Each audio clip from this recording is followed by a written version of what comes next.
Pues vamos a iniciar con esta sesión. Creo que es la sesión más interesante o más esperada de muchos de los que están participando en este programa. Vamos a revisar el día de hoy temas que tienen que ver con las regulaciones para exportar muebles a Estados Unidos, uno de los mercados más importantes para los productos mexicanos, sobre todo contemplando el mueble. Y para darles una idea, lo que vamos a estar revisando en el transcurso de dos sesiones es esto que ven aquí en pantalla, que tiene que ver con una revisión sobre el mercado en Estados Unidos para el mueble mexicano, requisitos de certificación, tipos de pruebas que existen, las principales pruebas físicas, y aquí hay pruebas para diferentes tipos de muebles, el, prue- pruebas de flamabilidad, pruebas de contenido de metales pesados y otras sustancias que están prohibidas, recomendaciones para exportar a Estados Unidos, y algunos otros temas, bueno, el tema de normas de transporte y empaque, y tendremos una sesión al término de cada una para preguntas y respuestas. Creo que es un contenido muy completo, y desde luego que el vinculado a lo que hace este grupo, ¿no? Que es la manufactura, la fabricación, la comercialización de mueble, y uno de los principales destinos, pues el mercado de Estados Unidos. Y para seguir con esta presentación, pues me voy a permitir presentar a Guadalupe González. Ella está actualmente como gerente de cuenta clave y analista del laboratorio acreditado para el mueble. Es licenciada en Derecho con posgrado en Comercio Exterior por parte de la Universidad del Valle de México, integrante del equipo de SGS desde el 2016, 20 años de experiencia en el rubro de la normativa en México y otros países, amplia experiencia en la industria de productos de consumo, centrándose principalmente en mueble, juguetes, productos juveniles, entre otros. Desarrolladora de laboratorio para mueble SGS en Guadalajara, que comenzó apenas hace pues un mes, poquito más, aquí en nuestra ciudad.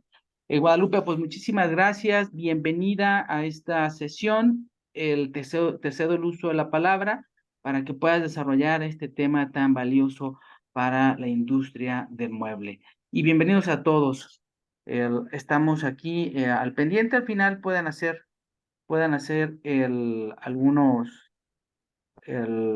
las preguntas que crean pertinentes. Muchísimas gracias, te lo agradezco muchísimo, Pablo. Pues muy buenos días a todos. Como ya lo mencionó Pablo, mi nombre es Guadalupe González y pues el propósito de nuestra reunión el día de hoy es que platiquemos un poco acerca del mercado americano, cuáles son las regulaciones, cuáles son estos grandes retos que ustedes como empresarios, como fabricantes de muebles, tienen para llevar sus productos al mercado de Estados Unidos. Y vamos a empezar, vámonos de lleno con este tema. Es un tema muy interesante, pero también, por favor, cualquier pregunta que ustedes puedan tener, sírvanse a hacerla ya sea en el chat, ya sea a través del chat, o bien abran sus micrófonos. Yo no tengo ningún problema.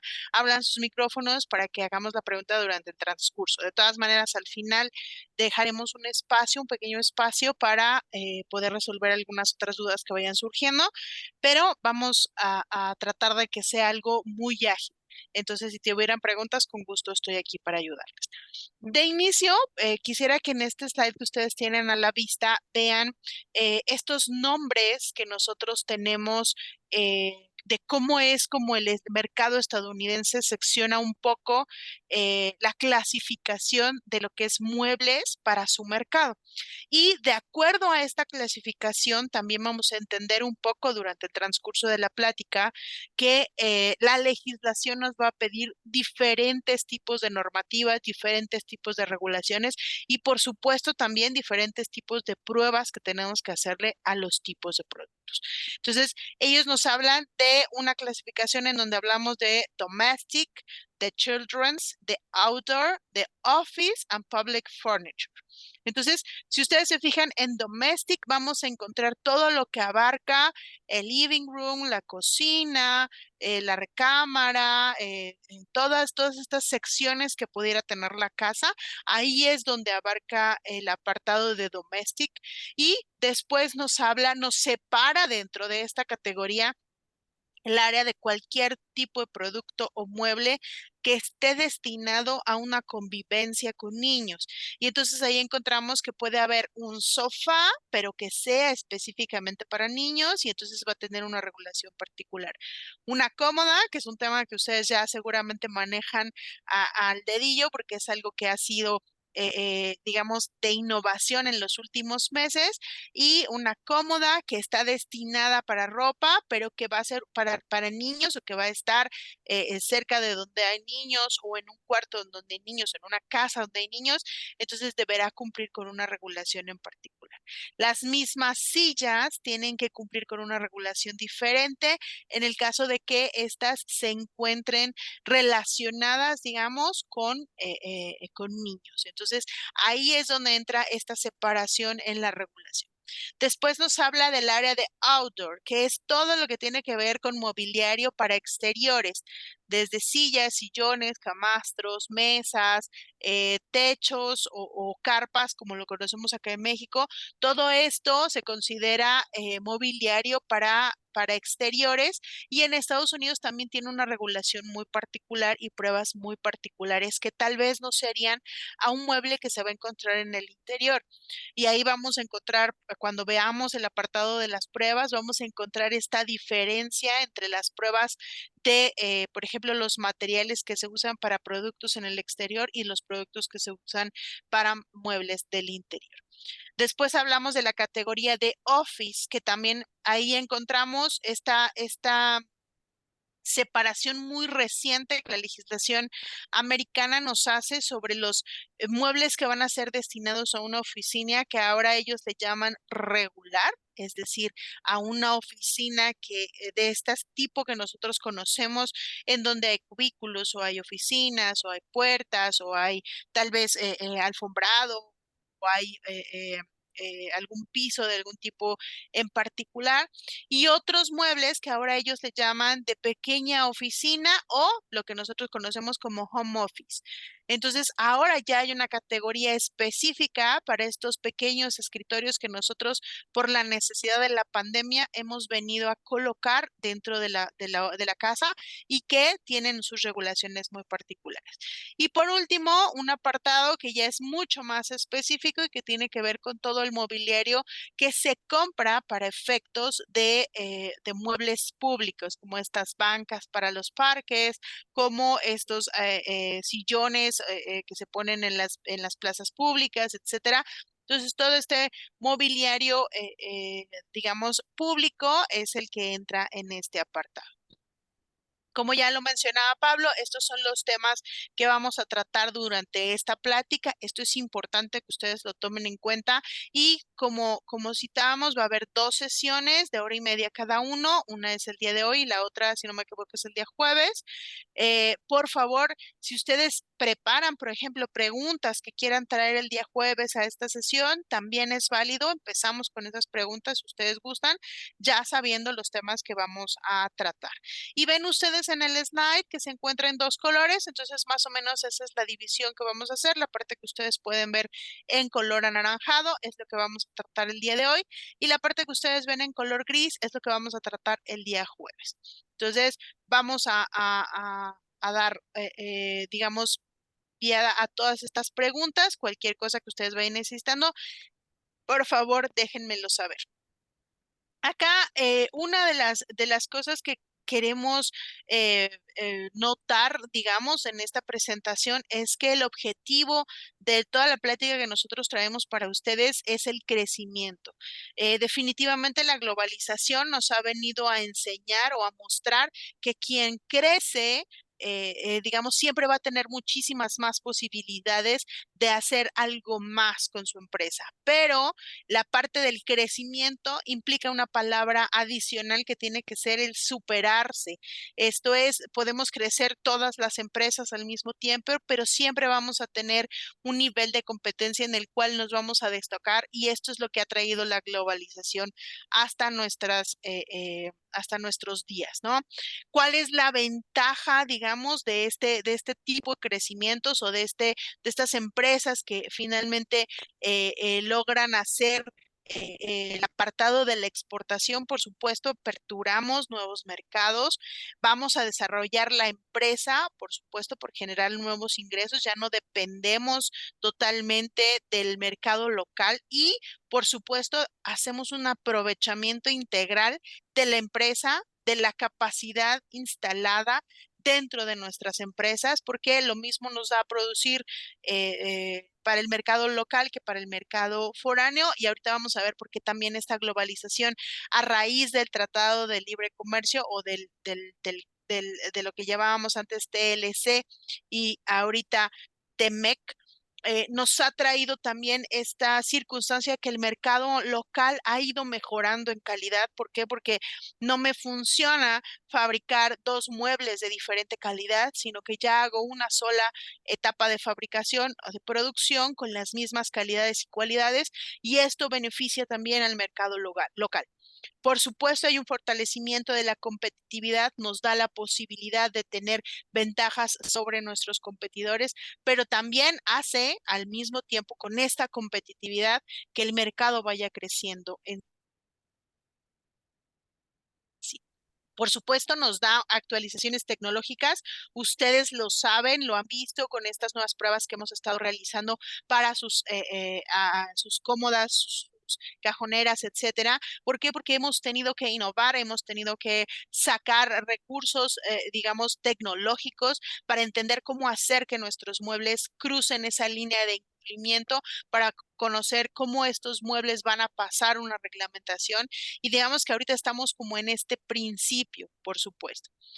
Obviamente tenemos una mejora de la imagen empresarial, siempre una empresa que pueda decir dentro de su currículum que tiene exportaciones a Estados Unidos nos da una mucho mejor imagen empresarial, como decíamos, no solamente para el mercado extranjero, sino también para el mercado local.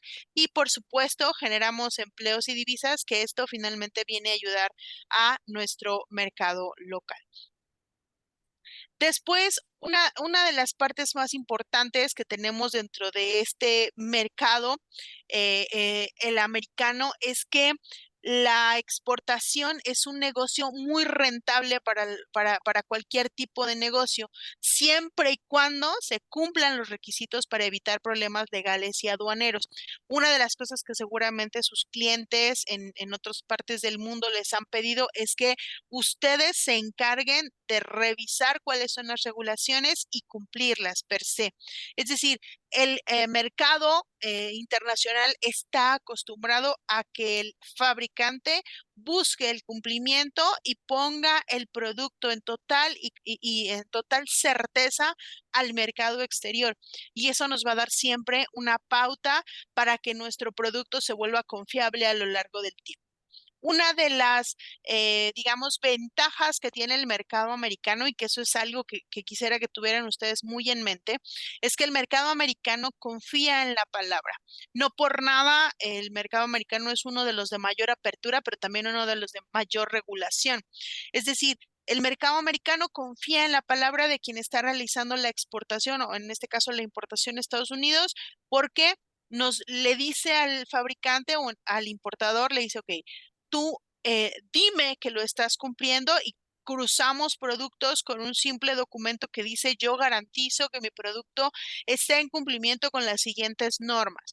Y hacemos un documento que conocemos como COC para muchos de los productos, en donde solamente enlisto con cuáles son las regulaciones a las cuales yo he probado mi producto y ese producto entonces se vuelve confiable. ¿Por qué? Porque yo lo estoy diciendo, yo estoy garantizando, yo como importador estoy garantizando que el producto cumple. Pero ¿qué sucede cuando hay algo que conocemos en Estados Unidos como recall? cuando hay una investigación de una entidad en Estados Unidos que revisa que efectivamente ese documento con el que yo crucé tiene ese cumplimiento que yo garanticé, entonces ellos van a hacer las pruebas que yo dije que el producto pasaba. Y si el producto no pasa, entonces es en donde tengo un verdadero problema. ¿Por qué? Porque entonces se hacen estas secciones, se hacen estas recopilaciones de productos, se señala la marca, existe una página específica en donde se hace la notificación del incumplimiento de un producto y esto ha dañado marcas tan, digamos, emblemáticas como marcas de juguetes, marcas de autos, marcas de plásticos. Entonces, este tipo de procesos en Estados Unidos no tiene un miramiento. ¿Por qué? Porque le dice uno a la autoridad, yo te garantizo, yo doy mi palabra, literal, mi palabra de honor, de que mi producto está cumpliendo. Y en el momento en el que no lo cumplo, es entonces cuando tenemos un problema. Después, ahí también eso es una parte importante que no debemos perder de vista. Hay productos que para la exportación, y esto va a depender en el caso de los muebles, para la exportación es necesario tener el certificado de origen, la factura comercial y el permiso de exportación. Esto va a depender, por supuesto, de los materiales con los que esté fabricado el mueble. Y estos permisos, ojo, no los conseguimos con el gobierno de Estados Unidos, estos los emite el gobierno mexicano y nosotros debemos de tener personal en México o gestores en México o un área legal dentro de nuestras empresas que se encarguen de la vigilancia y de llevar a cabo esta emisión de documentos. Eventualmente nuestros productos tendrán que tener esta documentación y en algún momento el importador en Estados Unidos va a requerir que nosotros compartamos este tipo de información. Y en adición, una de las partes que más nos interesan para esta plática es asegurar que el producto cumple con estándares de calidad y de seguridad. Estas dos palabras son importantísimas para el mercado americano. De alguna manera, nosotros estamos acostumbrados a escuchar la palabra calidad. Por ahí tenemos muy allegado, digamos, el término de que fabriquemos con calidad, que nuestros productos son calidad. Incluso a veces ponemos hasta claims, leyendas dentro de los productos que dicen calidad garantizada, calidad de por vida, con calidad extraordinaria. Y todo este tipo de términos en Estados Unidos están muy cuidados. Si yo garantizo que mi producto es de calidad, entonces tengo que corroborar que mi producto tiene esa calidad. Y hablamos no solamente el hecho de que yo utilice maderas, perdón, materias primas que sean de fuentes sustentables o materias primas que sean, por ejemplo, reciclables o materias primas que sean nuevas totalmente. Esta calidad implica mucho más. Ya lo vamos a ver un poquito más adelante, pero el área de calidad implica que así como fabrico mi primer producto y este pudo pasar una prueba de calidad, mi último producto que yo fabrique de ese lote va a ser exactamente igual fabricado, va a tener las mismas cualidades y calidades que el primer producto que yo fabriqué. Y esto significa que mi proceso productivo tiene una estandarización. Esta es una parte muy importante para Estados Unidos. ¿Por qué? Porque como ya ustedes seguramente lo habrán visto en las ventas que ustedes han podido hacer, no nos piden una o dos o tres piezas, nos piden una producción en serie. Y esto para ellos es muy importante. Ahora, la parte de seguridad tiene mucho que ver con el cumplir normas que han sido creadas con el objetivo de proteger. Siempre que doy un taller acerca de normatividad, hago este ejemplo que parece muy burdo, pero es muy cierto. Y tiene que ver con cuando queremos ofender a alguien, usualmente le decimos, ay, por personas como tú, el shampoo tiene instrucciones de uso. Por ahí decimos esa parte, ¿no? Bueno, señores, esta parte de que un producto esté etiquetado o esté fabricado con seguridad, de tal forma que represente la totalidad garantía para el consumidor de que no le hará daño, de que no va a ser mal utilizado y de que va a tener las condiciones necesarias para una vida bajo la cual yo lo he vendido, yo lo he puesto en venta, yo he dicho que mi producto dura 5, 10, 15, 20 años o 5, 10, 15, 20 minutos. Cuando yo garantizo esa seguridad al consumidor, entonces mi producto se vuelve confiable. Y de alguna manera nosotros como fabricantes tenemos que tener la certeza de que esta parte lo estamos cumpliendo, no solamente porque me lo pida una normativa en otro país o no solamente porque yo esté interesado en que mi producto se lleve a ese país, sino también por las implicaciones que el no hacerlo va a representar para mi producto, para mi empresa y para mí como persona, como representante, como parte integrante de una empresa. Ahora bien, una parte que a veces dejamos de lado y que no es como relevante para muchos de quienes hacemos la exportación a Estados Unidos, porque muchas veces el importador hace esta corrección, es la parte del etiquetado. El etiquetado debe de estar correcto para efectos del cruce del producto, pero también para su colocación en punto de venta. Acá en México, la única regulación que tenemos casi para la mayoría de los productos es la que tiene que ver con el etiquetado. Y entonces a veces nos preocupamos más por el etiquetado para México que por el etiquetado para otras partes del mundo. Y para Estados Unidos, el etiquetado también es muy importante. Y por último, algo no menos importante es elegir un método de transporte adecuado. A veces es más fácil decir, bueno, pues que se vaya por transporte terrestre o que se vaya por aéreo. Y esto lo decidimos en función únicamente del costo, cuando realmente mi elección de transporte tendría que ser efectivamente respecto de las cualidades y calidades de mi producto. Y lo vamos a ver también el día jueves cuando hablemos de las pruebas de transporte. Entonces, no sé si hasta aquí tengamos alguna duda, algún comentario. Bien. Aquí tenemos un slide que seguramente para ustedes es un número que ustedes conocen perfectamente bien, que no tendría ni siquiera que mostrarlo, pero básicamente es para que ustedes tengan una amplitud visual de cuáles son los principales negocios. Esto representa los ingresos anuales en México en la industria del mueble exclusivamente para la parte de la exportación. Como ustedes pueden ver, el monto de ingreso ha incrementado muchísimo. Principalmente nos sucedió por efectos de la pandemia, porque durante la pandemia nosotros tuvimos un repunte en las ventas que teníamos respecto de nuestros productos.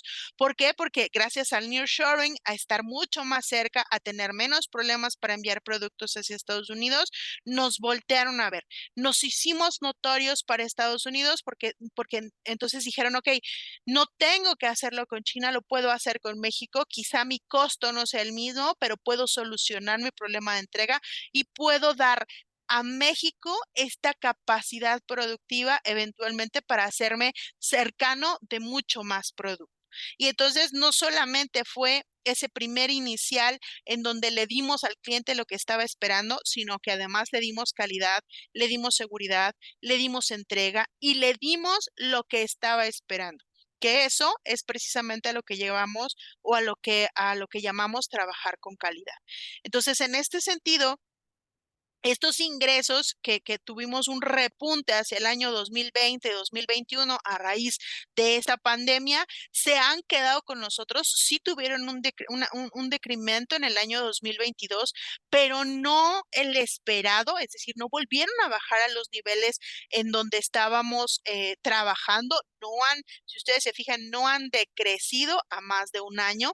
Y entonces esta parte nos da la visión de que el negocio de la exportación hacia Estados Unidos nos va a representar siempre una buena iniciativa, un buen proyecto y algo que podemos hacer a futuro para seguir incrementando nuestras ventas. Y el último comentario respecto de este slide es la importancia que debemos ver nosotros respecto de la diferencia de importación y exportación de lo que teníamos en los años 2020 a 2022 y lo que vamos a ver de 2024, de 2023 hacia adelante. Esto es, durante 2020 a 2022 tuvimos menos restricciones arancelarias, menos restricciones de pruebas o de certificaciones con las que debíamos cumplir, y esto se debió a la apertura del mercado, principalmente para poder cumplir con los compromisos que teníamos o que había en Estados Unidos para sus ventas. Pero lo que estamos viendo en 2023 ya es ok, sí quiero que me vendas, pero además quiero que me lo vendas bien. Y entonces es cuando vemos que surgen nuevas regulaciones que ya nos están solicitando como obligatorias, que antes no nos solicitaban, nuevas publicaciones de regulaciones, nuevas restricciones que nos pide la autoridad y que nos dice, bueno, garantízame que lo estás cumpliendo, y es entonces cuando tenemos este tema de cómo hacer estas pruebas para el mercado americano, y que nos van a servir, como les decía, no solamente para este tipo de mercados, sino también para efectos del mercado local. Esta globalización también está ayudando, aunque no lo creamos, al mercado mexicano a volverse un mercado mucho más confiable. Ahora bien, tenemos la parte de los requisitos de certificación. Y en esta parte quiero ser muy enfática en el apartado de certificación. Certificación y pruebas de laboratorio no es lo mismo. Análisis químicos y certificación no es lo mismo. Eh, eh, Pruebas, digamos, de desempeño de un producto y certificación no es lo mismo.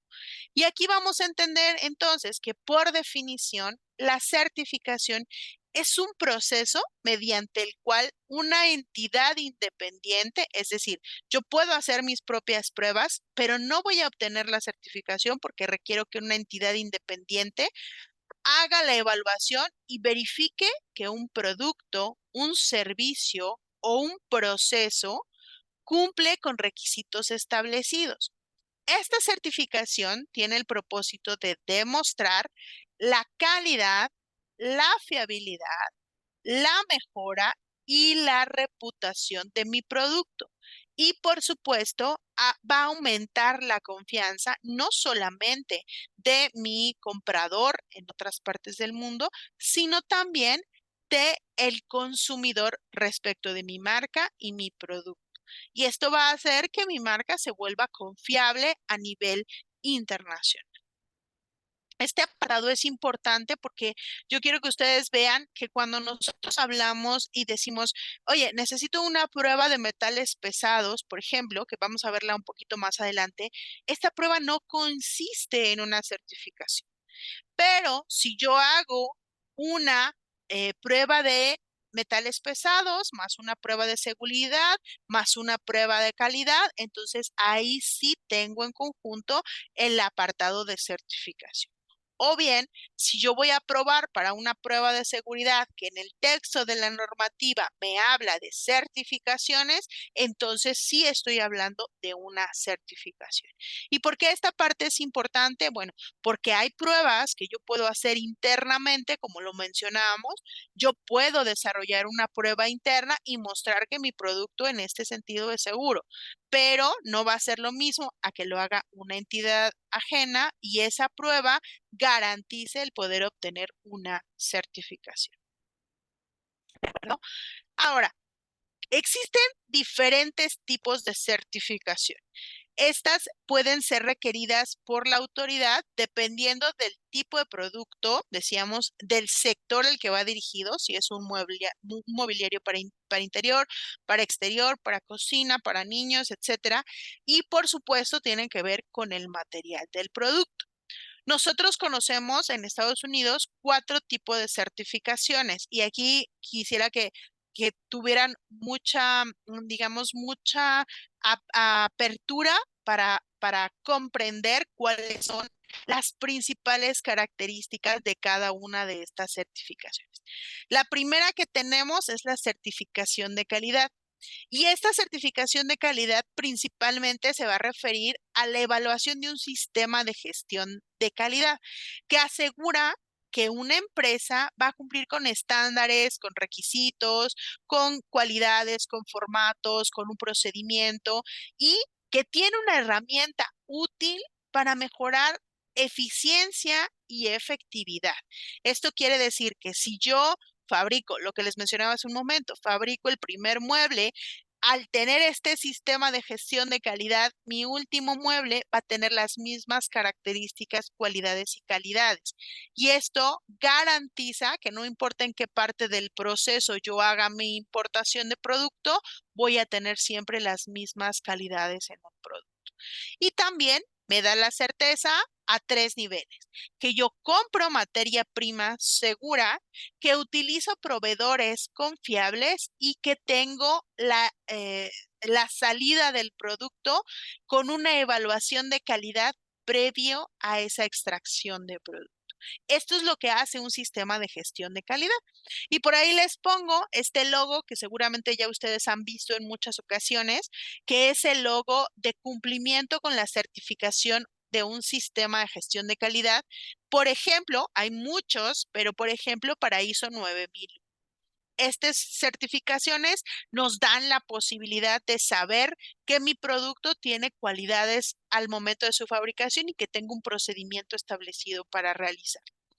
Este no es, ojo, esta parte de la certificación del sistema de gestión de calidad no es obligatoria para el mercado de Estados Unidos, pero sí es de atención preferencial. Es decir, si yo tengo un proveedor que me fabrica casi lo mismo o el mismo producto y uno tiene una certificación y el otro no, la empresa americana usualmente va a comprar aquellos que tienen una certificación de un sistema de gestión de calidad. Y esto también sucede mucho para efectos de Sudamérica, por ejemplo, que ya sé que no es el tema de esta plática, pero es un comentario importante.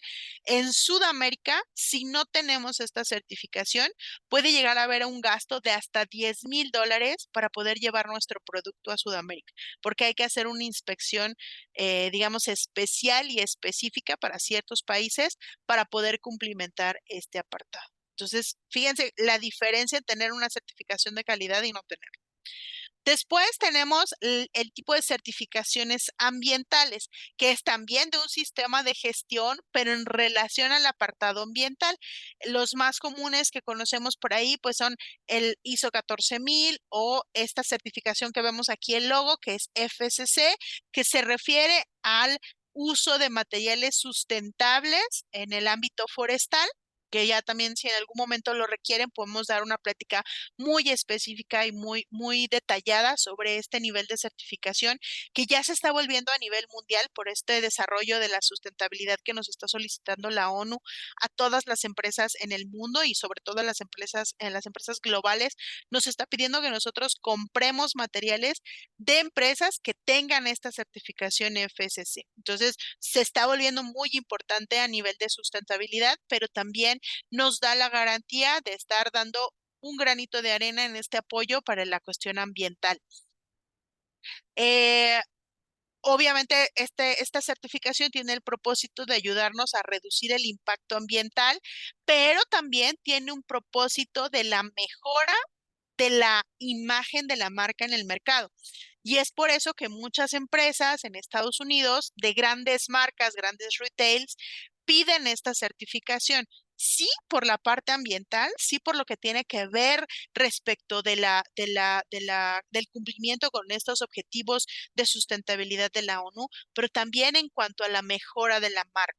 Ahí recordemos que hay algunos proyectos que, por ejemplo, lo hemos visto incluso en la asociación, en donde se hacen proyectos de apoyo, por ejemplo, a comunidades de escasos recursos, comunidades de personas vulnerables, etcétera. Bueno, la parte ambiental suma también a esta mejora de la marca con estos proyectos en el ámbito ambiental.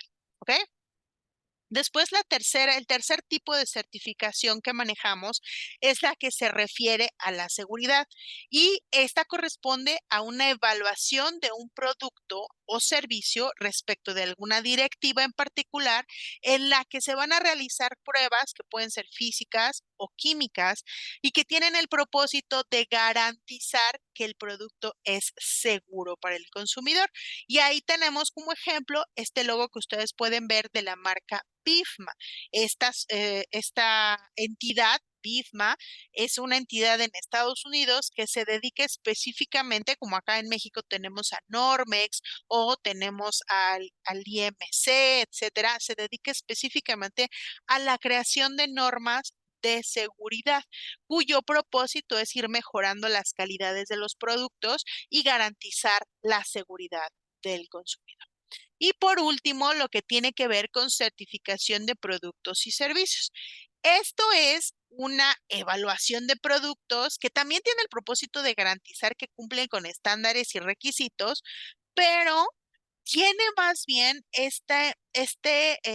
dejo respecto del comportamiento del producto. Es decir, ahí vamos a ver, ahí vamos a encontrar las pruebas de resistencia, ahí vamos a ver las pruebas de eficiencia energética, por ejemplo, en el caso de México, ahí vamos a ver pruebas un poco hay una prueba que la vamos a ver más adelante que tiene que ver con flamabilidad en los colchones y ahí lo que evaluamos es cualquier colchón se va a quemar al acercarle una flama, pero esta prueba de cigarrillo tiene el propósito de saber si yo dejo el cigarrillo el tiempo que se tarda, es decir, cuál es el comportamiento del colchón, el tiempo que se tarda en iniciar la flama y en autoextinguirse, que es una calidad que nos pide el producto, perdón, una cualidad que nos pide el mercado estadounidense respecto de nuestros productos. Entonces, como ustedes pueden ver, este tipo de certificaciones tiene el propósito de atacar tanto a la empresa como al producto, bueno, no atacar, la palabra correcta no es atacar, sino abrazar tanto al producto como a la empresa en diferentes sentidos y garantizar que el producto que estoy vendiendo al mercado está teniendo las cualidades y calidades necesarias para poder llamarlo un producto confiable, ¿no? Hasta ahí no sé si tienen alguna duda. Bien, seguimos. Dependiendo del tipo de mueble de que se trata, vamos a tener este tipo de pruebas y dentro del mercado americano vamos a encontrar estas pruebas que yo les platico. Pruebas físicas de estabilidad y rendimiento, pruebas de equivalencia de marca nacional, esto es cuando fabricamos productos en un lugar y en otro, es el mismo producto, pero tenemos dos lugares de fabricación, ahí tenemos que hacer una equivalencia de marca. Estudios ambientales, esto es en cuanto a cuánto contamina el producto cuando es fabricado de algún material que tiene algún tipo de desprendimiento de olor a su fabricación o a su consumo, pruebas químicas para el producto, esto principalmente para metales pesados, eftalatos, retardantes y otro tipo de pruebas para el embalaje y de tránsito y pruebas de inflamabilidad. Y esta parte es importante porque una vez que nosotros demostramos la capacidad superior de nuestro producto, maximizamos el tamaño de la muestra y la eficiencia de las pruebas de laboratorio. Esto significa que una vez que yo voy demostrando al transcurso del tiempo que mi producto es seguro, vamos a ir disminuyendo lo que tiene que ver con los costos en cuanto a pruebas de laboratorio. Ahora bien, las áreas importantes respecto de la exportación a Estados Unidos en el tema de las certificaciones tienen que ver con cuatro rubros. La primera parte es lo que tiene que ver con los análisis y pruebas. Esto es la evaluación de productos finales, de insumos y de materias primas. Es decir, yo no necesito probar hasta mi producto final. Yo puedo empezar haciendo pruebas a mis materias primas para garantizar que el producto final lleva un grado de cumplimiento y ya nada más tiene que ver con la totalidad del producto o sumar esas primeras pruebas de mi materia prima a las pruebas que se hacen al producto final. Puede o no referirse a un método en particular. Hay muchas empresas que realizan pruebas o que les van a solicitar pruebas específicas con un método particular. Y vamos a señalar un caso muy específico. En el caso de Walmart, que es una marca de retail que tenemos en México, pero también tenemos en Estados Unidos y en algunas otras partes de Centroamérica, esa marca tiene protocolos particulares para sus productos. Esto significa que a lo mejor no existe una normativa que pruebe la degradación de color en un sillón, por ejemplo. Pero Walmart ha desarrollado un protocolo en particular que les pide a ustedes que cumplan para verificar cuál es la degradación del color, si el producto entra en contacto con cloro, con agua oxigenada, con saliva, con diferentes tipos de sustancias. Incluso hay una prueba específica para aceite vegetal comestible. Entonces, ahí vamos a tener nosotros una prueba que no es un método, una norma que esté, digamos, en consulta pública, como lo serían las ASTM o las ANSI o las BIFMA o este tipo de normas que un poco conocemos. Y es un método, digamos, específico para el caso de Walmart, pero podemos tener ese requerimiento dependiendo de la empresa a la cual vayamos a vender en Estados Unidos. Y generalmente, sin embargo, tenemos estándares internacionales o específicos de un país a donde vamos a importar, o en este caso de un estado a donde vayamos a importar. Existe una regulación que también la vamos a ver un poco más adelante y por eso hago sí comentarios tal vez que quedan un poco cortos, pero es porque lo vamos a ver más a detalle. En el caso de la Prop 65, que se refiere al contenido de sustancias prohibidas y que aplica para 18 estados, no es cierto, 19 estados de la Unión Americana. Se acaba de adherir uno más. Y entonces son regulaciones muy particulares. Si yo voy a llevar mi producto al estado de California o al estado de Washington, tengo que cumplir con estas regulaciones. A diferencia, si mi producto va a ser vendido en Nebraska, pues no tengo esa restricción, porque Nebraska no se atañe a esta regulación de Prop 65. Pero entonces eso ya lo vamos a ver cuando veamos esta norma. Y en lo que tiene lo que ver con las certificaciones, esta es una evaluación de una conformidad a través de algo que llamamos un checklist, es decir, la norma me pone puntos que yo tengo que revisar sobre el producto y yo tengo que ir confirmando que mi producto cumple. Y esto me permite evaluar el grado de cumplimiento específico de mi producto respecto de una normativa, de un estándar o de algún método en particular. Y aquí es una parte súper importante. Cuando yo estoy hablando de certificaciones, como en el caso de de las pruebas que estamos haciendo para las cómodas, para las cajoneras, el evaluador deberá estar acreditado. Esto es una parte muy importante, porque si no tenemos esta acreditación, aunque yo haya hecho la prueba y yo le garantice al gobierno que mi producto está bien evaluado, porque ya hice la evaluación, si yo no tengo esta certificación de parte, perdón, esta acreditación de parte del proveedor que me hizo esta prueba, entonces es como si yo no hubiera realizado la prueba. Y aunque mi producto esté en cumplimiento, yo estoy en incumplimiento porque le dije a la autoridad que mi producto estaba certificado cuando no lo está. Entonces, esta parte es muy importante. Otra de las áreas de importancia es la que tiene que ver con eh, el apartado del etiquetado. Como yo les decía, cada directiva, de acuerdo al tipo de producto y material, nos va a referir a un etiquetado en específico. Hablábamos hace un momento de la Prop 65. La Prop 65 nos dice, bueno, no debes de tener estos materiales prohibidos, pero si tu producto no es para niño, bueno, puedes tenerlo, pero entonces vas a tener que tener una leyenda muy particular en donde le digas, mi producto tiene cadmio y puede ser dañino para la salud. Y voy a tener que ponerle esa leyenda. Si yo le pongo esa leyenda, pues a lo mejor uno puede decir, ay, es que voy a asustar al consumidor. Tal vez esto pueda representar digamos, algo dubitativo para nosotros como fabricantes, pero en Estados Unidos recuerden que este etiquetado ya es costumbre. Esto significa que mi consumidor no lo va a dejar de consumir porque diga que tiene cambio, pero me va a agradecer el que yo le haya notificado, porque entonces ellos ya van a saber que mi producto tal vez no puede ser desechado de la misma manera que desecharíamos un producto diferente que no tuviera cadmio. ¿Por qué? Porque estamos hablando también de esta contaminación no solamente para nosotros como seres humanos, sino también al medio ambiente. Y esto es uno de los propósitos que tenemos que ver. Ahora bien, También mi etiquetado se refiere en cuanto a las instrucciones de uso, al armado, al cuidado y al desecho. Y por supuesto los datos del fabricante o en este caso del importador para una asesoría y contacto en el caso de que yo tenga algún problema sobre el producto. ¿Qué pasa, por ejemplo, cuando yo me dedico, por decir, a fabricar colchones y estos colchones yo no les puse en su etiquetado que tenían un riesgo de flamabilidad alto, por ejemplo, que es uno de los etiquetados que me pide para colchones la normativa?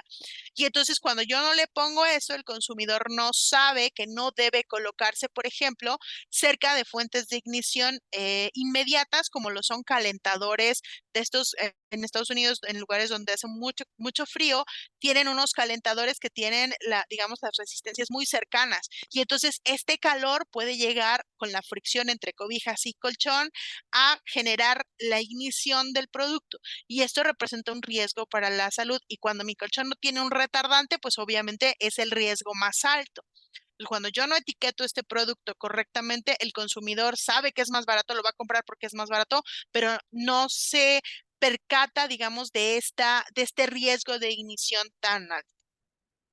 Ahora bien, en cuanto a materiales prohibidos, principalmente encontramos metales pesados, arsénico, antimonio, bario, etcétera, estos que ya son, digamos, de manejo regular, porque ya lo hemos escuchado e incluso constituyen algunas regulaciones locales que tenemos, no para todos los productos, pero sí principalmente para productos para niños.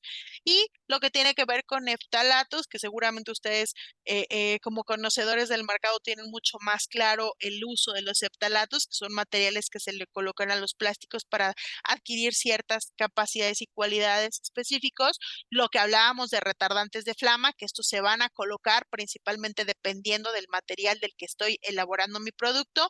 Y por último, hablamos de 269 sustancias cancerígenas, que día con día se van actualizando. Si ustedes se meten a la página de CPCC, que es la regulación de productos de consumo para Estados Unidos. Ahí van a encontrar esta lista de sustancias que está muy ligada con la lista de sustancias REACH en Europa y que abarca estas sustancias que ya se sabe que tienen algún riesgo de ser cancerígenas. Y esta lista nos dice, bueno, esta sustancia no puede ser utilizada, por ejemplo, en cosméticos. Realmente eso no nos aplica a nosotros y por lo tanto yo no estaría obligado a colocar un texto específico dentro de mi producto que es un mueble, pero sí tengo que ir echando una revisada para saber que no voy a utilizar un producto que pueda ser dañino para mi consumidor por el tipo de producto del que estoy hablando. Como final de esta parte, este es un ejemplo de las acreditaciones que se nos brindan. Esta es una acreditación local. Obviamente hay acreditaciones foráneas, pero la principal que como empresa mexicana debemos tener es la acreditación de la entidad mexicana o de cualquier otra entidad de acreditación local, que ya ahora ya hay creo que 3. Y aquí, si ustedes pueden ver, nos dicen cuándo nos la dan, desde cuándo estoy, cuál es mi número de laboratorio, bajo qué normatividades estoy acreditado y muy importante, quiénes son las personas autorizadas para realizar pruebas de laboratorio o análisis o certificaciones en este sentido para los productos de acuerdo a las acreditaciones que vamos teniendo. No sé si hasta ahí tenemos alguna otra pregunta, algo que quieran comentar. Por favor, siéntanse libres de abrir su micrófono en el momento en el que lo necesiten. Déjenme tomar un poquito de...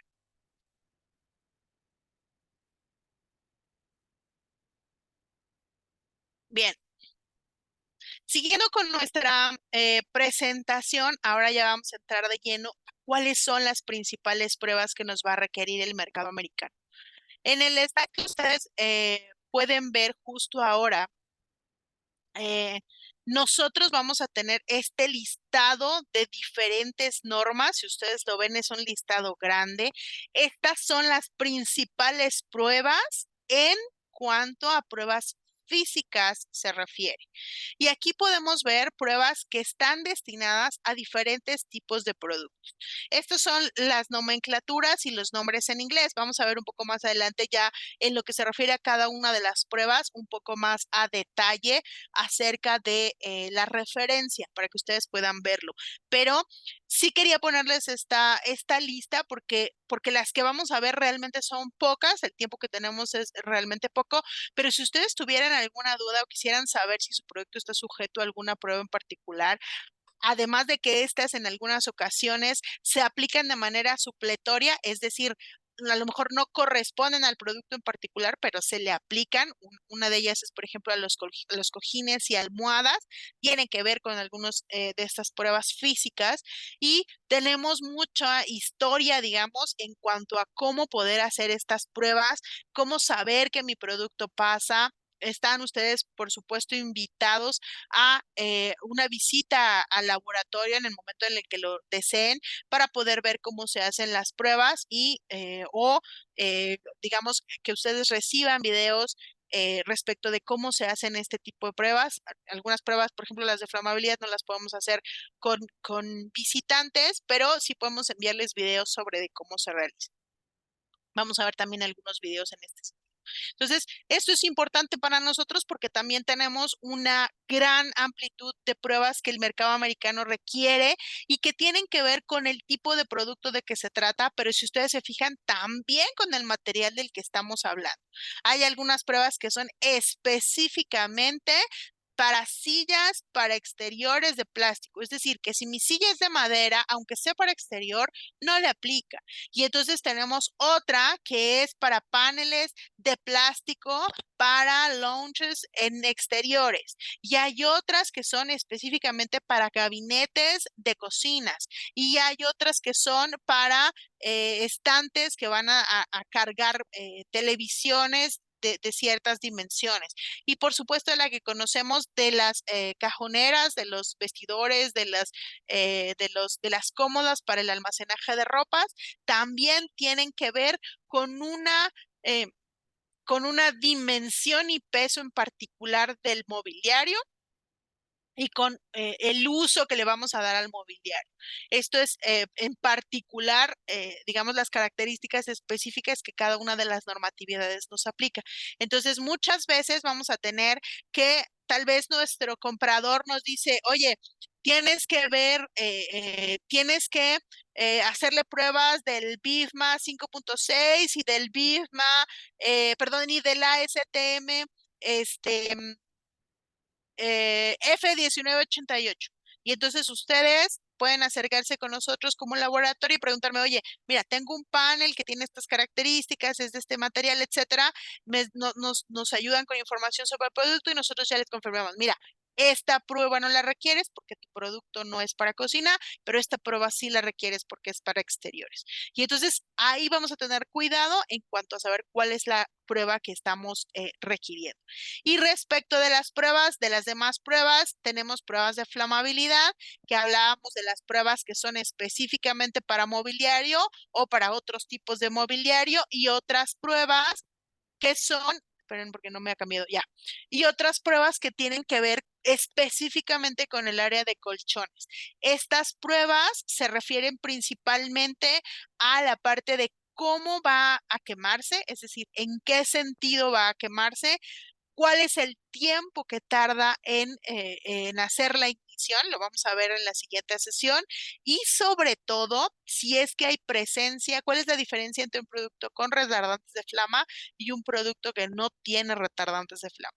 ¿Cuál es la diferencia de quemado de un producto con retardantes y un producto sin retardantes? Seguramente ustedes han visto un colchón que se ha quemado con un cigarro que tiene un hoyito en el cual se ve la orilla quemada, pero no se extendió la quemadura. Este es un producto que tiene retardantes de flama. Y en cambio, un producto que no lo tiene, van a ver ustedes la quemadura en sentido horizontal porque el producto se siguió quemando. Entonces, todo esto es muy importante. Ya entrando de lleno al tema de las pruebas de laboratorio, pues vamos a ver la primera prueba que tiene que ver con asientos de oficina.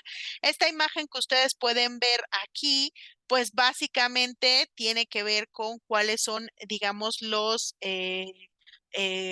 este, equipos que se utilizan principalmente para poder realizar este tipo de pruebas. Aquí nosotros, digamos, tenemos una descripción. A ver, denme un segundo, creo creo que no se ve. Me dice que pueden ver. Mira, están viendo otra.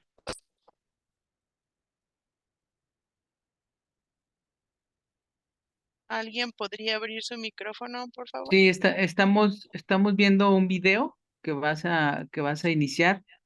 Ok, entonces vamos a terminar de ver la presentación y entonces ya vemos, ponemos el video. Ah, ya está. Listo, perfecto. Esta imagen que ustedes puedan ver aquí es una parte del equipo que se utiliza para esta prueba. Básicamente, esta prueba BIFMA X5.1, recuerden mucho estas nomenclaturas porque los van a tener muy presentes cuando ustedes les soliciten estas pruebas. Se refiere a asientos generales de oficina e institucionales, sillas laterales de invitados, porque así se llama, no es lo mismo una silla para una oficina que una silla de invitado, sillas apilables, sillones para tabletas y taburetes. Estos productos son generalmente de un solo asiento, es decir, no estamos hablando de un producto que se comparte o donde podemos sentar a 3, 4 personas, sino aquellas que son individuales y puede incorporar o no características de ajuste. Aquí vamos a tener una diferencia entre aquellos asientos de oficina que son giratorios o que suben y bajan o que tienen suben y bajan en nuestro, digamos, los descansabrazos y aquellos que son totalmente fijos o que conocemos, que se conocen en Estados Unidos como sillas laterales o de invitados. Y entonces ahora sí vamos a ir al video que yo les quería mostrar. Este es un pequeño video de cómo es que se ve la prueba. La prueba es, la voy a describir, la prueba es, digamos, es una prueba de resistencia. Lo que hace este aparato que nosotros veíamos es aplicar fuerza directamente sobre el asiento y hacer el movimiento de una persona que se está haciendo hacia atrás. ¿Cuántas veces no hemos visto estos videos en donde vemos una persona que se hace hacia atrás en nuestra silla y termina por caerse porque el asiento no soporta el peso? Entonces, aquí lo importante o el propósito de esta prueba es garantizar que no hay un riesgo para el consumidor al usar el producto y sufrir un accidente. Entonces, esto mismo va a garantizar que en el etiquetado del producto se coloquen rasgos o datos necesarios y suficientes para el efecto de describir cuál es el peso máximo de la silla, cómo es que digamos, se debe etiquetar cuál es la posición correcta, cómo debe usar. Y aquí tenemos otro video que se refiere a cómo se prueban, digamos, los descansabrazos que tienen algún tipo de movilidad. Se les aplica igualmente una prueba para verificar que estos no vayan a sufrir una ruptura por el movimiento del brazo o por llevar este proceso a su límite. Y entonces es en ese momento en el que nosotros vamos a garantizar que el producto tiene la certeza y la seguridad de ser seguro para nuestro consumidor, ¿no? Valga la redundancia. Ahí, como decíamos, el propósito de esta prueba que veíamos que fue un video muy corto, pero el propósito de esta prueba es garantizar que los descansabrazos que suben y bajan o que tienen una cierta movilidad no van a romperse con el movimiento y por lo tanto a causar una lesión, porque si yo hago este movimiento en el asiento y finalmente se rompe, yo puedo tener el riesgo de cortar los brazos de la persona que está utilizando la silla y por lo tanto causarle una lesión que pueda dañar su integridad. ¿Ok? ¿Hasta aquí alguna pregunta?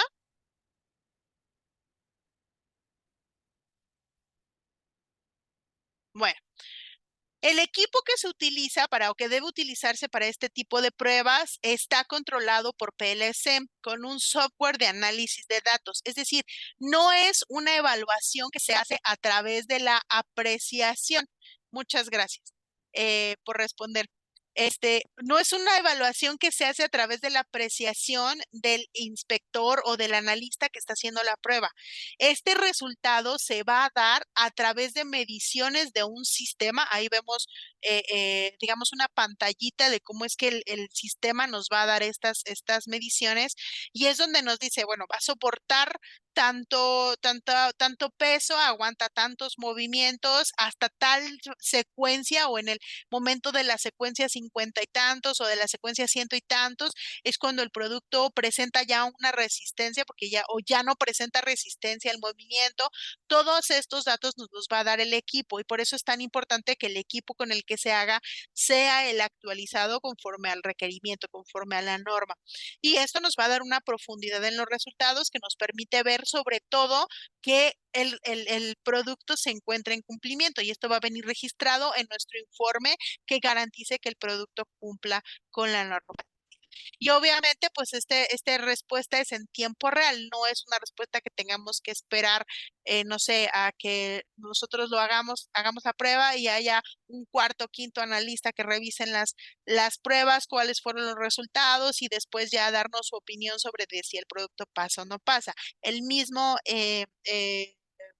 software nos dice que el producto ya está en cumplimiento o que tiene algún problema para efectos de cumplimiento con esta norma. Después tenemos el apartado de la prueba de asientos educativos. Aquí, aparentemente, cuando nosotros hablamos de sillas para escuela, pues pudiéramos pensar que no hay tanta complejidad respecto de las sillas de las escuelas, porque pues casi todas se ven iguales, ¿no? Pero si ustedes ven las imágenes que vemos, de acuerdo a esta normativa, hace una separación muy particular entre sillas para estudiantes de preescolar, de primaria, de secundaria, de preparatoria, de educación para adultos y de entornos de aprendizaje en espacios comunes. Es decir, aquí nos hace una separación muy detallada sobre de dónde voy a colocar o cuál es el tipo de silla que yo voy a fabricar y sobre de eso es que nos da características muy particulares. Y entonces una de las características más específicas es la que tiene que ver con la ergonomía. Es decir, cada una de estas sillas para estos diferentes entornos va a tener cualidades y calidades. Esta palabra de ergonomía ya la manejamos en México. Desgraciadamente desde hace muy poco tiempo, porque seguramente quienes son, digamos, ya mayores por ahí de 40, 45 años, si tuvimos por ahí un problema de espalda porque nuestra silla o era muy recta o estaba muy curveada o nosotros nos sentábamos en mala posición. Es decir, esta parte de la ergonomía ha venido a ser un tema muy reciente. Incluso ya existe una normativa mexicana, que era lo que yo les hablaba respecto de la globalización, que nos permite, esta normativa mexicana nos dice, mira, si ya cumples con la ANSI BIFMA X6.1, yo te considero que estás cumpliendo con la normativa mexicana. Y esto es importantísimo. ¿Por qué? Porque así no tengo que hacer dos gastos en pruebas. Con cumplir con la normativa para Estados Unidos, ya estoy cumpliendo con la normativa para México. Y este es un dato muy importante para nosotros como fabricantes, porque siempre reducir los gastos nos va a dar una punta de lanza para nuestros procesos. Entonces, hablando de ergonomía, esta normativa también nos habla de lo que tiene que ver con residuos y bordes filosos, pues por supuesto, si hablábamos principalmente de lo que tiene que ver con niños, por supuesto que para nosotros es de vital importancia que esta parte sea cubierta, que un niño por sentarse en su silla no vaya a tener un borde dentro del producto, sobre todo aquellos que son fabricados con este tipo, digo, más bien sobre todo porque estos son fabricados con materiales que los pueden presentar como es el plástico duro o la madera. Entonces, cuando yo verifico que el producto no tenga este tipo de residuos y bordes filosos, entonces estoy garantizando también la seguridad del consumidor. Obviamente, en cuanto a los que tienen que ver con sillas para primaria y para preescolar, estamos hablando de prevenir las sustancias prohibidas. ¿Por qué? Porque todavía a esa edad hay chicos que muerden las sillas, que chupan las sillas o que comen digamos, de lo que están manipulando dentro de sus sillitas y mesas, y entonces ahí es donde corremos el riesgo de una transferencia, o se llama en el aspecto, digamos, de las pruebas de laboratorio, la migración de ciertos elementos o de ciertas sustancias del producto plástico, o en este caso, al alimento o a las cosas que se van a llevar a la boca a los chicos. Entonces, esta parte es muy importante. Otra de las cosas que se prueban, y lo vamos a ver ahorita en un video, es lo que tiene que ver con la resistencia, con el peso y con la estabilidad. Seguramente alguno de ustedes tendrá niños pequeños, a los cuales ya seguro habrán visto que hacen este tipo de movimientos. No sé si me veo en la cámara, pero bueno, si no me dicen, hacen este tipo de movimientos en la silla, es decir, nos estamos balanceando. Entonces, si ustedes han visto estas sillas, pues tienen que tener ciertas características, o la norma nos pide que tengan ciertas características de amplitud en las patas para que, aunque el niño se balancee, él no pierda la estabilidad y no vaya a caerse. A diferencia de una silla de adulto que ya tiene una estructura pues muy diferente, porque pues en teoría, ¿verdad? No deberíamos de jugar de esa manera con las sillas. Entonces, viendo bueno, tomando esto que platicábamos, pues vamos a ver también un video que tiene que ver con esta prueba. Que la verdad es un video pues, muy sencillo y que nos habla sobre la resistencia de estos productos, sobre todo aquellos que tienen que ver con el estrés, digamos, al que es sometido el producto. Esta es la prueba que yo les decía, estiramos el producto, y esto es porque el chico se hace hacia atrás, hacia atrás, hacia atrás, y cuando el producto es de plástico puede correr el riesgo de romperse el producto y entonces causar una lesión a media espalda en esta zona que va aquí, en esta zona puede tener una ruptura y entonces causar un daño al consumidor. Si estamos hablando que el plástico tiene ciertas características que le permiten estirarse, esta prueba lo que nos va a hacer es esta flexión, como si una persona estuviera echándose hacia atrás. Digamos que es una parte de la prueba, no es toda la prueba, y está ejerciendo fuerza, fuerza, fuerza, fuerza, hasta que el software nos detecta que ya no hay posibilidad o de estiramiento del plástico, o bien que el plástico tenga esa rigidez y entonces se rompa y por lo tanto incumpla con la normativa. Si ustedes se fijan, el aparato tiene unas características muy particulares, y el propósito del mismo es, por supuesto, darnos la confianza de que esta sección de aquí, ustedes pueden ver, de la silla, no sé si se deja ver, no, pero esta sección, digamos, media de la silla no va a sufrir una ruptura. Y entonces por eso las sillas tienen este espaciocito, algunas tienen el área más pequeña para que pueda ser más flexible. Hay algunos trucos, digamos, de fabricación que seguramente ustedes sabrán mucho mejor.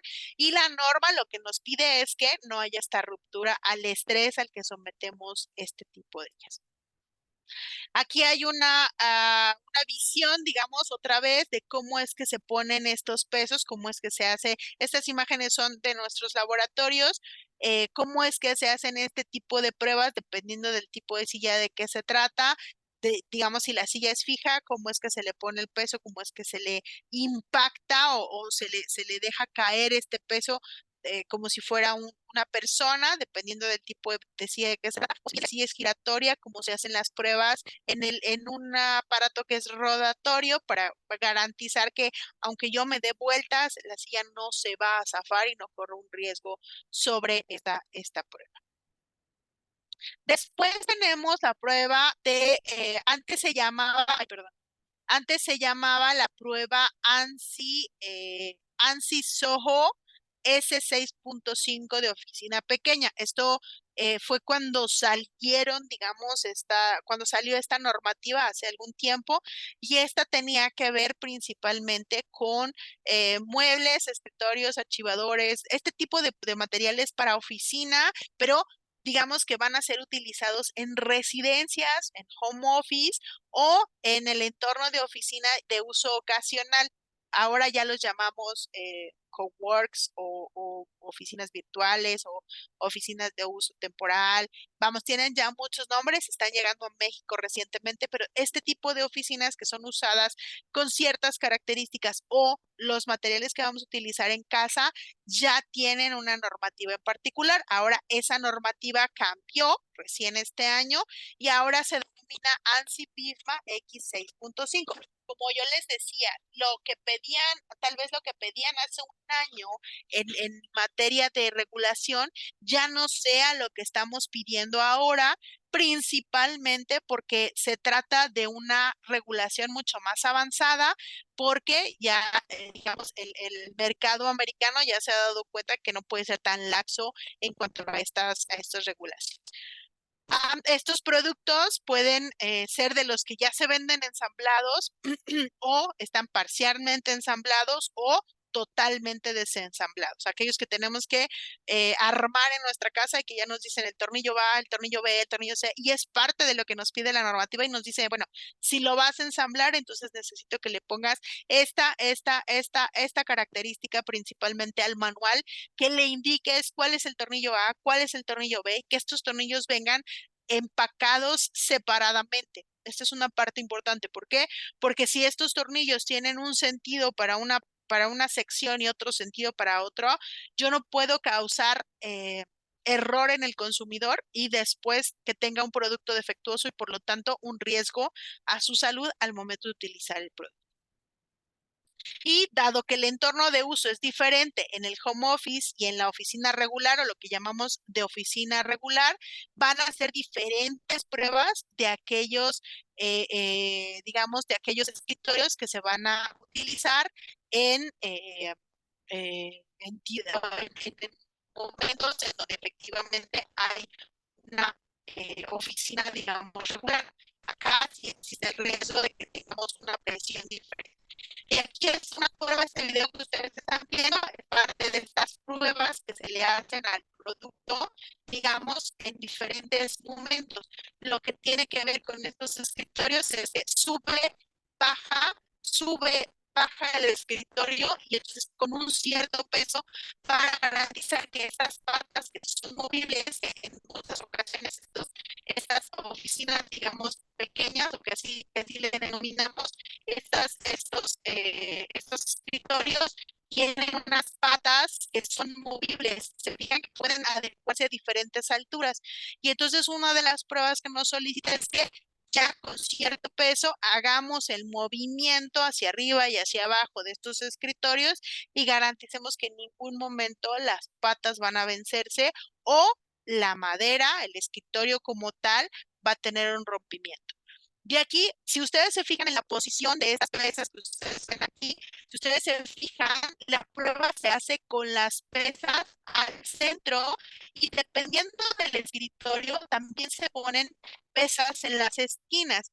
Esto significa que si el peso está cargado al centro del escritorio y llega alguien y se recarga, si va a tener alguna consecuencia de ruptura en el escritorio por tratarse de un entorno en el que también puede haber niños. ¿Ok? ¿Alguna duda aquí? Bien, sigamos. Ya falta muy poquito. Después tenemos la prueba de resistencia al rasgado. Esta prueba es una prueba que tiene que ver con la fuerza a la que se expone un textil para determinar el nivel de rompimiento. Se aplica un equipo como el que ustedes ven en la pantalla y la intención de lo que tiene que ver con esta prueba es que se analicen materiales que van a recubrir sillas, colchones, sofás, digamos, algún otro de estos materiales o de estos productos y el propósito principal de la prueba es determinar si yo, por ejemplo, me siento y traigo en mi bolsillo de mi pantalón las llaves, si estas llaves se atoran con el sofá o se atoran con la silla, si mi textil que va a estar recubriendo este material va a jalarse junto con las llaves o bien va a soportar y solamente pues va a tener un pequeño, digamos, desprendimiento, pero sin que se vaya la tela por completo, ¿no? Ya ya sé que les voy a poner un video donde puedan ver cómo se realiza esta prueba, pero principalmente ahí ustedes están viendo que está estirando la prueba, la tela, y aquí el resultado nos va diciendo en qué momento tiene la ruptura y cuánto es lo que va a resistir al reventamiento. Es decir, si ya se jaló, cuánto es lo que va a resistir en fuerza. Aquí nos habla en newtons, aquí nos dice cuál es la fuerza en newtons y la distancia que va a recorrer, digamos, para poderse romper. Y esto es lo que nos da como, digamos, la viabilidad ya a la interpretación en el resultado de cuál es la resistencia que va a tener nuestro textil para saber si resiste, digamos, a este tipo de situaciones en cuanto al uso del producto en condiciones regulares. Y por último, vamos a tener la parte de la prueba de las cómodas. Esta prueba que ya, digamos que es parte de nuestro léxico recientemente, porque es algo que se ha venido manejando. Hemos estado, digamos, analizando esta norma desde el mes en que entró en vigor, desde el mes de mayo del 2023. Por ahí estuvimos en consulta con la misma autoridad. Había todavía existen algunas lagunas legales respecto de su aplicación, pero afortunadamente hemos venido resolviendo estas lagunas. Lo que ustedes ven ahí es una imagen de una prueba real. La prueba consiste, o más bien tiene el propósito de ser una especificación de seguridad diseñada para minimizar las lesiones y muertes de niños con peligros asociados al vuelco de estas unidades de almacenamiento. En Estados Unidos, en el año 2019, hubo alrededor de 487 muertes en un periodo de 2 años relacionados con este tipo de accidentes. Entonces, esto causó una preocupación mayor. Se hizo la emisión de una normativa que anteriormente se aplicaba de manera digamos, convencional o de manera optativa. Y posteriormente, en el año 2023, se hace la emisión de esta nueva norma, que es la ASTM-F 2057, y se vuelve obligatoria. Y esta normatividad es muy específica y nos dice, solo le va a aplicar a aquellas cómodas, cajoneras, vestidores con puertas, vestidores sin puertas, vestidores con puertas y cajones o burós que tengan ciertas dimensiones y que vayan a ser utilizados en la recámara. Y esta parte es importante. Si yo le voy a poner ropa y la voy a utilizar en la recámara, entonces le aplica la normativa. Y entonces es por eso que van a ver que hay algunos retails que les van a decir, oye, es que esta es un mueble para, por ejemplo, para el comedor, ¿no? Es una trinchera que aparentemente es tan largo que no va a ser utilizado en una recámara. Y entonces encontramos revistas de diseño de muebles en Estados Unidos en donde encontramos muebles largos que parecen una trinchera de un comedor y que finalmente son utilizados en recámaras, es decir, la misma revista de diseño las pone dentro de recámaras. Entonces, eso hace que su cliente les exija el cumplimiento de esta normativa, aunque aparentemente su producto no está destinado a la recámara. Una de las consultas que hicimos a la autoridad fue precisamente preguntarle si es que tendríamos en un momento dado que señalar a través de un etiquetado que el producto no estaba destinado para la recámara, sino iba para el comedor. Y ellos nos decían, no, el etiquetado con estos datos es irracional. ¿Por qué? Porque aunque yo le ponga el etiquetado, si por ejemplo el consumidor ve una revista en donde este tipo de productos está ubicado en una recámara, él lo va a poner en la recámara. Entonces, si el retail les pide esta normativa, aunque a nuestra lógica el producto no le aplique, tendríamos que hacer la prueba. Y los procedimientos para la prueba se presentan en detalle, es decir, esta normatividad nos marca 3 tipos de pruebas específicamente. Una es con el peso dentro del cajón, en cada cajón se pone el peso. En otra parte de la prueba se pone una pesa que sujeta al primer cajón y lo que se espera es que el mueble no se vuelque hacia adelante y no debe, no debe volcarse ni aunque lo coloque en el cajón, ni aunque lo coloque en la puerta o solamente por abrir los cajones o por abrir las puertas. Hay muebles que desafortunadamente han volcado exclusivamente por abrir los cajones, ya el mueble tiene un vuelco y entonces esto representa un incumplimiento del producto. Ahí les voy a mostrar igual un video más, que es un ejemplo de cómo es que se hace una parte de estas pruebas. No quise traerles videos más largos, porque yo sé que pues el tiempo que teníamos era muy pequeño, pero sí queríamos que ustedes pudieran ver cómo es que se hace. Aquí está el ejemplo, cómo es que se hace esta prueba. Se ponen las pesas, ahí dependiendo del tipo de cajón, y si el producto tiene un vuelco, bueno, pues ahí es efectivamente en donde ya no se puede considerar esta prueba, ¿no? Ya se considera en incumplimiento la prueba. Esta prueba de estabilidad, por ejemplo, es para cajones que tienen un bloqueo, un cierto bloqueo, y se pone la pesa en cada uno de los cajones. En el caso de algunos productos en México, casi no hemos encontrado productos o cajoneras que presenten algún tipo de bloqueo, pero sí hay en el mercado americano muchos productos que tienen bloqueos en los cajones y que representan un riesgo para el consumidor. Y esas son un poco los ejemplos de cómo es que se realizan estas pruebas. Estas pesas que él utiliza son el peso que señala la norma en dos secciones. Lo correcto es hacerlo en una sola pesa. Esa es la forma correcta de realizar la prueba, pero lo que quería es que aquí se ve muy clarito cómo es que se coloca la pesa al centro del cajón y cómo es que se realiza la prueba. Bien, hasta aquí nuestra presentación. Estimados señores, no sé si tengan alguna pregunta, algún comentario, con mucho gusto, yo estoy a sus órdenes. Y si quisieran, por ejemplo, reservar las preguntas y traerlas para la siguiente sesión, también es válido, por supuesto. Si quieren, por ejemplo, que hablemos de una norma en particular, escríbanmela, por favor, ahorita en el chat o pásensela a Pablo para que Pablo me la haga llegar y yo con mucho gusto me traigo para el jueves algún ejemplo, algún video de estas pruebas que ustedes están interesados o digamos que requieren de alguna información en particular de alguna prueba.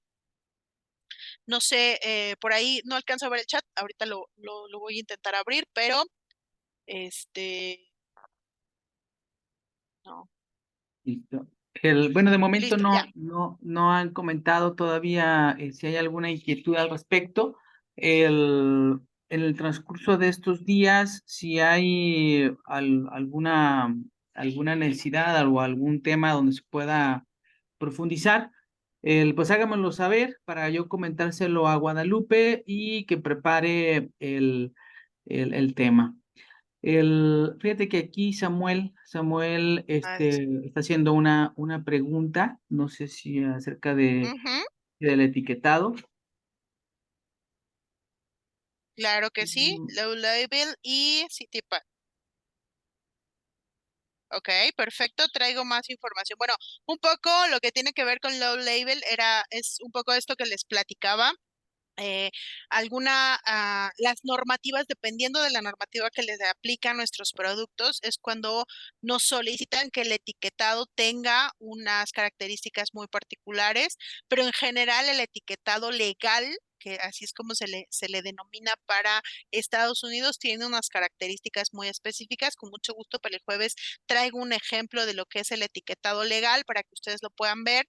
Esto es, digamos, lo que se solicita a la generalidad y ya dependiendo del material del producto y de las características del producto, pues nos van a pedir ciertas especificaciones. Y, por ejemplo, en el caso de las cómodas que veíamos hace un momento, nos pide un etiquetado de warning, que es como el término que se utiliza generalmente, en donde nos especifican que debemos de colocar leyendas precautorias. Decíamos, estas leyendas se ponen mucho para que el consumidor las lea, pero en ocasiones el consumidor no las lee y mal utiliza el producto y es por eso que tiene consecuencias graves. Pero también sirven para protección de ustedes como fabricantes y por supuesto del retail o del vendedor, porque ustedes dicen, bueno, yo te puse ahí la especificación de que no lo utilizaras incorrectamente. Y entonces eso significa que por nuestra parte, esa parte está cubierta y estamos cubiertos a nivel legal.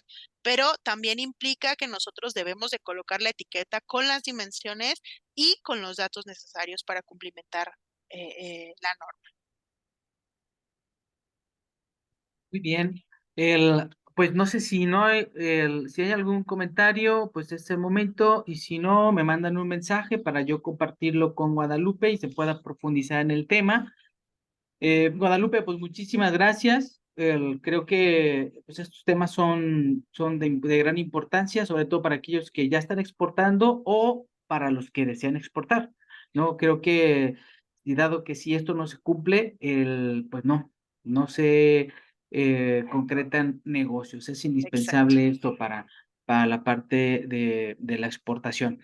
Pues muy bien, agradecerte, Guadalupe, tu tiempo, Gracias. esta ponencia, agradecerles a todos su participación y seguimos en contacto. Nos vemos entonces el jueves, igual Perfecto.